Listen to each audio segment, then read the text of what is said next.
विमान क्रैश एक आश्चर्यजनक संजोग भी सामना को आसी जार फोटो एवं भाइराल होबार लगी। गतकाली Air India Dreamliner Boeing 787 विमान गुजरात में दुर्घटनाग्रस्त है। दुर्घटनार भयंकर चित्र सामना को आसी छाती थराई देउथिबा बेले अन्य एक चित्र समस्त को आश्चर्य करिछि। गुजरात अन्यतम लोकप्रिय खबरकागज मिड डे कालीर संस्करण में एक विज्ञापन प्रकाश पाइथिला जो एयर इंडिया विमान सामना पटर किछि अंश एक अट्टालिका उपरू बाहरी देखा मिलता।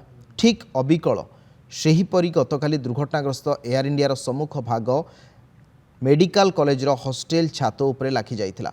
दुईट जाक फोटो को आपण देखंतु किभଳି भाबरे गोटे हैला आपणकर जो बाँ पटरे फोटोटी रही ये हूँ गोटे विज्ञापन एयर इंडिया एवं अन्यटी देखंतु रियल घटना। गोटे पटे खबर कागज विज्ञापन में एयर इंडिया सम्मुख भाग बाहरी बेले अन्य एक चित्र में हॉस्टेल उपरे खसी पड़ा विमान अग्रभाग केमिति बसी जाइछि। संजोग को देखि समस्ते भी हतबाक हेबा छड़ा आउ किछि कहि पारुनाहांती।